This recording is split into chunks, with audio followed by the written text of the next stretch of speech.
There is a clip in this documentary where we see a little girl and she's raising her voice, challenging all of us. What are we doing? Why can a girl not be in school? Why can a woman not be going to work? And I could see my little self in her. And I think we're not able to answer the questions that we're getting from Afghan girls and Afghan women. And that is the push that I feel that wakes me up every day and pushes me to do my activism for Afghan women and girls. And I will highlight that this is the activism that is led by Afghan women and girls. We are here as their sisters, as their supporters, and we're using all the tools and the opportunities and platforms we have to bring attention to what is happening in the country. And it is purely on these human principles and on the principle of humanity.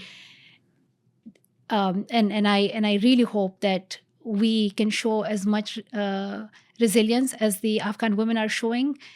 You can clearly see in this documentary that the Afghan women are not resting for a single day to keep fighting for their right to work and education. And they're putting their lives at risk because they do not see a future under the oppression of the Taliban.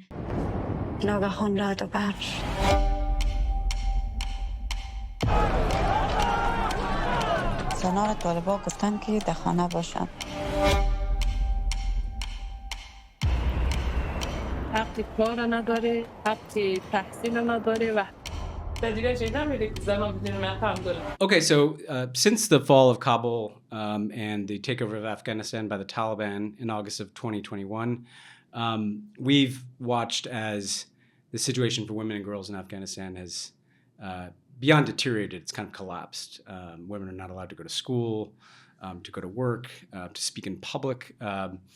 And there's an incredibly important and powerful new documentary film, Bread and Roses, which shows the drastic change that's taken place since the collapse of Kabul and the withdrawal of American and coalition forces. And so today I'm very pleased to be joined by the director of this film, Bread and Roses, Sahra Mani, as well as the executive producer, Malala Yousafzai, who of course runs the Malala Fund, the world's youngest recipient of the Nobel Peace Prize. And before we start our conversation, I just want to note the film premieres on Apple TV. So it should be widely accessible on November 22nd, and I really, really encourage people to see it. But thank you for joining us to talk about this. Thank you. Thank you. So, Sahra, I want to start with you as a filmmaker, as an Afghan woman. When did you decide to make this film, and how did you find these characters, the women who really guide us through their experiences as a vehicle for telling the story? Mm-hmm. When the Kabul collapsed, I had to travel out of Afghanistan to attend a film festival in Europe a few days before the Kabul collapse. So then I didn't have any idea that I will not be able to go back to Afghanistan. So when this happened, I was witnessing how the situation of women and girls are become so harsh and difficult, especially for the women who were the only breadwinner of their families. So I thought, what can I do? And then I find out that I can start working with the charities who are supporting women in this situation.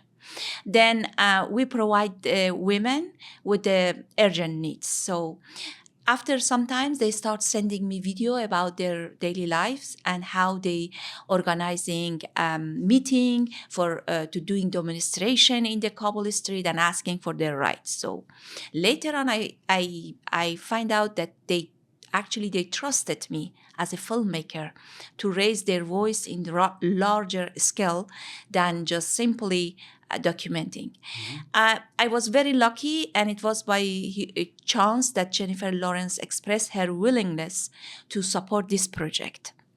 And then later on, Malala joined us. And then we built a team on the ground. We trained several protagonists how to filming their daily lives with their cell phone. And we had cameraman and camera women on the ground to support them. And then I had huge archive of Kabul city that I was shooting myself a year before for another purpose, that it's fit the story in editing room. And that's how the journey started. I have to say, just to note, that the scenes of Kabul are absolutely breathtaking and beautiful, and shows the humanity of a place that people in the United States have seen through the prism of war. So these women, they're remarkable stories, because so people understand, these are exactly the kind of women that were inspiring, I think, to people around the world in terms of the transformations that had taken place over the course of the previous 20 years. I mean, you have a successful dentist, you have someone who worked for the government, you have an activist. How did you train them or show them how to film their lives, and they're also participating in various forms of protest against the government? Because you obviously worry for these women as you're watching it. How did you and they manage the risk? Because I imagine if the Taliban knew they were filming a movie like this, they'd be in danger. First of all, they didn't went to Kabul Street for our film. They were already there, and they were already shooting their life and sharing with social media and so many journalists. Some of this material, they send it to me. They also send it to other media too, which is a really brave and a brave act of them, that to share their daily life with media, to that everyone understand what exactly happening there.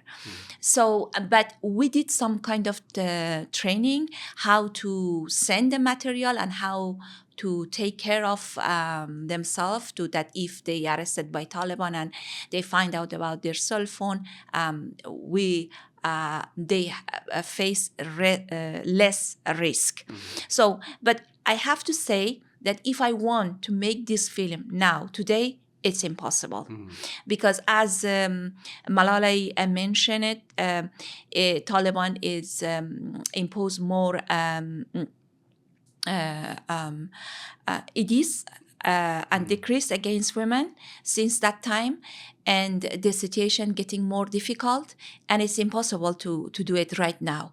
So I think I was very lucky that Jennifer Lawrence expressed her willingness to make a film about Afghan women that time. Otherwise, we even didn't have this movie by now. Yeah, well, because you captured the deterioration. You can feel over the course. Even the beginning, the movie begins on the day that the Taliban comes into Kabul, and there's still almost like it's certainly not a hopefulness, but there's a kind of belief of protest, and by the end of it, you feel like there's just no space for that anymore. Malala, you've been very outspoken about issues, obviously over a long period of time, about around education, but you really focused on Afghan women and girls since the collapse of Kabul. I wanted to ask you, given all of your advocacy over the years, what is the role of storytelling in advocacy and activism? You're someone who talks to politicians, you're someone who works with NGOs. This is a different kind of activism. Why did you believe that storytelling needed to be a part of what you're doing? I became an activist at age 11, and I had no training in how to be an activist. The only tool that I had was to share my own story. And at that time, girls' education was banned for girls in my hometown by the Taliban, and they took control from 2007 till 2009. Right now, when I look at the situation that Afghan women and girls are witnessing, it is so important for us to bring attention to their stories that they're telling us in their own way, because the Taliban do not want us to talk about this topic. They want us to look away, and we all are aware how the news cycle works. This issue might pop up once in a while, and there's rarely any discussion about what the life of a girl actually looks like and what women are going through right now. The Taliban have imposed systematic oppression on the Afghan women and girls, where they have issued more than 100 decrees and edicts, majority of which are targeting women and girls, limiting them from work, education, and any form of political participation or presence in public life. Afghan women activists and other human rights defenders are calling it a gender apartheid, because just because of a group's gender, they're living a completely different life, not being treated as equal citizens. And if they dare to even seek these human rights and basic things, they're being punished for it. They're being beaten up and put in jails and harassed. This is the price that women are paying right now for simply wanting to be in school or having the opportunity to do work for which they had fought really hard. Right now, they are trying to use every tool, every opportunity that they can get to raise their voice. They're using social media to bring attention to what is happening. They also volunteered and stepped forward to share their story through Bread and Roses, this documentary. And the three women, working women, did it because they are doing it on behalf of the 20 million Afghan women and girls who we may never meet, may never see. They're hoping that they put their lives at risk so that we start thinking about the rest of Afghan women and do something for them. So storytelling and all of these different forms of activism are so critical and are giving us a sense of hope in this time. Well, you mentioned the gender apartheid effort.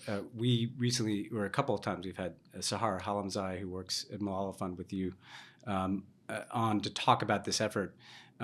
This is an effort to codify gender apartheid as a crime against humanity, to create some accountability and some international tools to treat gender apartheid in the same way that racial apartheid is treated under the law.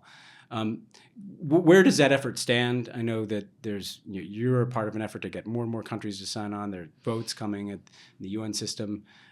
Where does that effort stand, and what do you hope advancing this idea of gender apartheid could do for women in Afghanistan and other places? I started as a young activist, and for me, the question has always been around, why is this happening? How could the Taliban be in control once again and impose the same restriction? And this continues to happen for 3.5 years, and yet we are falling short of ways in which we can hold them accountable. For me, it is accountability. They need to be questioned. They need to be brought to justice. And looking at the current international system, words like gender discrimination and gender persecution actually fall short in describing the scale of the oppression that Afghan women are facing under the Taliban. And that's why this conversation around gender apartheid became so important to me. And this is something that has been led by women, including Afghan women. And this was even brought up back in the time of the first Taliban government. This is giving a sense of hope, because if we can make gender apartheid a part of the Crime Against Humanity Treaty and it gets codified, this would give a sense of hope to women in Afghanistan that the Taliban will be held accountable, that the countries who are complicit in supporting the Taliban will also be held accountable, and that there would be more pressure on leaders to feel like they have a responsibility. Right now, so many of them are just getting away by ignoring this topic, not talking about it. And so I do believe that this is giving a sense of hope to women in Afghanistan, but also around the world. It is giving a sense of protection. And for me, it's the hope that it does not happen again. I was 11 years old when girls' education was banned. At 15, the Taliban tried to attack me. Sahra remembers the time when the Taliban had taken control back in 1996. This is not happening for the first time. Nobody was expecting that the Taliban would be back in power in 2021. And we all know they have not changed. They are the same Taliban. They are even more oppressive than before. And if we don't have the right system of accountability in place, this will keep happening again and again. And Afghan women, they fight so hard and they lose everything all over again. So for me, that's why the gender apartheid campaign is so critical to be supported. But there's one more question I want to ask both of you about the kind of policy dimension of this, which is there's a debate about whether to try to make things a little bit better through negotiation with the Taliban, in exchange for more formal diplomatic recognition or some form of relief from sanctions, to try to negotiate improvements. And then there's some people who say that's a futile effort. The Taliban, this is their ideology, this is who they are. And so we have to focus more on just accountability and taking kind of a longer view. I'm curious what you both think about this question of whether to pursue diplomacy or whether that is kind of doomed to fail, or maybe you pursue it anyway and it's doomed to fail. But I'm curious where you come down on that question. I believe that any negotiations or peace talks with the Taliban should not be done in the absence of women. This is a real question to us because we are talking about our commitment to gender equality and the importance of women in the room. But when it comes to how the situation for Afghanistan is treated, it is completely heartbreaking. It was not that long ago, in June this year, that the Taliban's demand of excluding women from the Doha talks was accepted. And UN representatives agreed to sit down with the Taliban, and women's rights was not even a priority on the agenda. And Afghan women were told, you cannot be in those discussions. I don't think any sort of engagement that excludes Afghan women is helpful. And it is actually not in service of the country because women are half of the population. And there is no hope for a better future for Afghanistan if half of the population is living under an oppression and they're not getting education, they cannot do work. I would highlight that it is so critical that in any engagements, Afghan women are included. I'm not going to debate about whether engagement should happen or not, but I do know that the engagements have to be principled engagements. And the people whose future is determined through those conversations have to be in the room. So that's why the civil society, the minorities, the different ethnic groups, and specifically women have to be in those rooms. And women's rights and girls' education have to be a non-negotiable condition. Why is that even being debated? Mm-hmm. It's a human right. And if the Taliban cannot guarantee that, like, how do we expect them to be treating women any better? And the other thing is that in the beginning, countries were saying, or some people had this view that we should give the Taliban some time. They're different, they have changed. Now, 3.5 years later, the Taliban have already proven to us who they are and how extreme their ideologies are. Till now, they have issued more than 100 decrees and edicts limiting women. I think that is enough evidence out there for us that the Taliban, even if you sit down with them, we should not be accepting ifs and buts and all of that, and really challenge them and say that there is no conversation going ahead if women's rights are not guaranteed and girls' education is not given.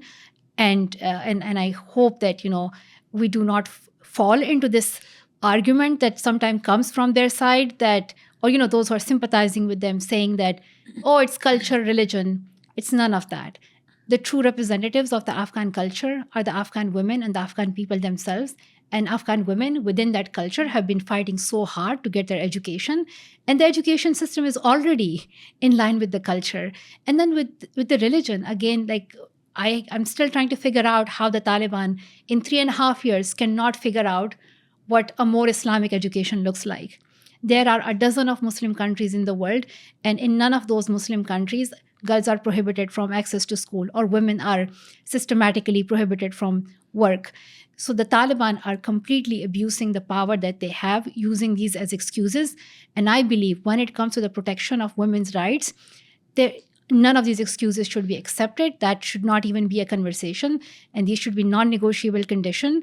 And that makes the gender apartheid campaign also quite important. Yeah. Sahra, so just to put it a slightly different way to you too, and I just want to echo what you said. I want to acknowledge, as someone who's in the U.S. government for part of this 20 years after 9/11, if I look back at the single biggest thing that we did wrong, not even just one matter of policy, but when I was there, we have these conversations and these meetings about policy in Afghanistan, and there were not Afghans in those rooms, And part of what's so powerful about this film is that, you're hearing directly the lived experience. These women that were so fascinating to watch and so inspiring to watch, took these risks to protest. And presumably now most of them are out of the country. But I'm curious Sahra, what they would think about, how to change things. Because clearly they were protesting in part just out of frustration, but probably also out of a belief that someone needed to protest to have any hope of things getting better. How do you think that the women whose stories you told, and from your own perspective, what's the best way to try to think about how to change this? The most challenging part of making this film was emotionally, that because we were facing with the deep human story of loss, resilience, and hope. And Afghan women, they never lost their hope and they keep fighting. So, and it was very important for us to tell their stories with authenticity and respect. In this situation, when we decide, the world decide to replace Taliban by Taliban, and then since 3 years and a half, Taliban doing everything to prove that they are the same Taliban, and we are keep denying, saying the Taliban change. And I don't know when we will accept it that Taliban are the same terrorists, that we were consider them as an international terrorists for many years, and then suddenly we decide to hand it part of our world to the terrorists, and what we expecting from this situation. So we have to think deeply that if Afghan women are paying the price, high price, now, today, we might pay the price tomorrow. If we want to make a decision and bring some change to the situation, it's good to make a decision now, today, and not more waste time on this, what we're going to do with the Taliban. So I think, and also it's not about women and education, it's about all the artists. In Afghanistan, there is filmmaking considered as a crime. Musicians are not able to express themselves. So in this situation, Taliban are keep radicalizing young men and boys to take them as a next soldier. And they're growing really. Do the people thinking about that is dangerous for our world, or they still thinking this is Afghan women issues and is not linking to the rest of the world? So this is some matter that we have to consider it seriously, I believe. Well, look, one last question I want to ask you, Malala, which is, right now it's very difficult in global politics. I mean, we're here in the United States. We just had an election. Probably a lot of people in our audience are not happy about the result, but it's nowhere nearly as dire circumstances as in places like Afghanistan. But even to return to the Taliban, it feels like this thing that people couldn't conceive happened, and it happened, and we see the rise of a kind of a nationalist brand of politics around the world. But yet you continue to do this work and motivate many people around the world. I'm sure there are things you'd even rather be doing than doing a round of interviews in a hotel, but you do it. And the question I'm going to ask you is like, what keeps you going? Like, what keeps you motivated to keep working for that change in things, or that change in attitudes, or that change in norms, or that moment in global politics when the winds might shift in a better direction? What keeps you going? There's a clip in this documentary where we see a little girl, and she's raising her voice, challenging all of us. What are we doing? Why can a girl not be in school? Why can a woman not be going to work? And I could see my little self in her. And I think we're not able to answer the questions that we're getting from Afghan girls and Afghan women. And that is the push that I feel that wakes me up every day and pushes me to do my activism for Afghan women and girls. And I will highlight that this is the activism that is led by Afghan women and girls. We are here as their sisters, as their supporters, and we're using all the tools and the opportunities and platforms we have to bring attention to what is happening in the country. And it is purely on these human principles and on the principle of humanity. And I really hope that we can show as much resilience as the Afghan women are showing.